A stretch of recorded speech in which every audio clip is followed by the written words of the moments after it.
This immersion trip in Kenya was great in many ways. Though I am an African serving in Rwanda and we are in Africa in Kenya, I had to learn a lot from Maloi community as I was visiting during this time. One of the things I came to realize is that Maloi is a very dry place. They lack water. But they're still creative in finding a way to still do farming in a very dry area.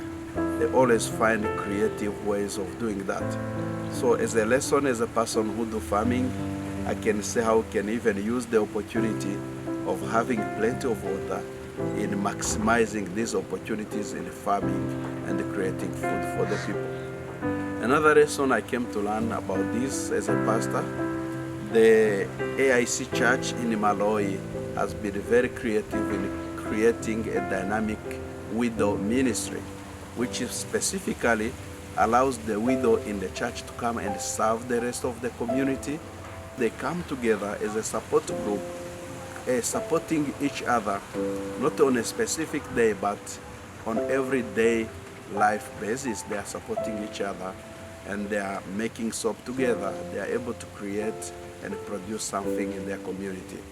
So as churches, sometimes we think we create women ministry and we think that everybody is included, but I learned a lesson that we can be very specific from this widows ministry and dedicate and have a ministry that is specific with widows, which can be very productive.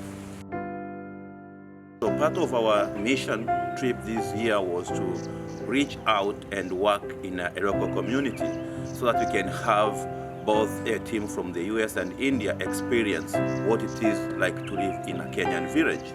So we have one of our partner that was hosting us, Reverend Kioko Mwangangi, who comes from Eastern Province of Kenya, roughly 160 kilometers out of Nairobi. So we traveled there, we got the team hosted in different homes, so that because we wanted the team to have warmly African experience.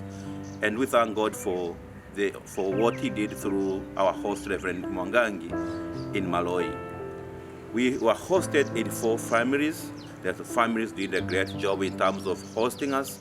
And I can say that we learned a lot from that mission, both from the local host and from the people who came, the SMM team that came to visit.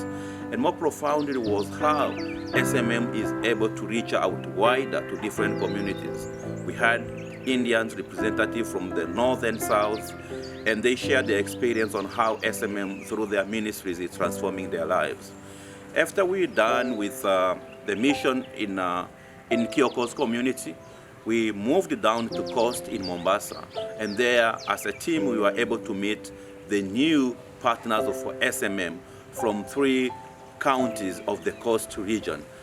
Something that we've learned from this immersion trip is that when we coordinate and create partnership between the organization and the church and the medical practitioners, communities and lives are being transformed. So as we move forward as a SMM, this mission has taught us that relationship is very, very important. So we are greatly honored that this year we got to host a wonderful team of SMM leaders and friends, and we are hoping that in the near future we'll be able to host more and bigger teams that we can be able to reach out with so many people. This is a wonderful experience that somebody who is in the US, who is in India, who is in different parts of this continent can be part and parcel of these immersion missions so that we are able to learn from different cultures. Above all, Christ is the Lord above culture. Thank you very much for everything that you've done. Long live SMM, long live our partners. God bless you all.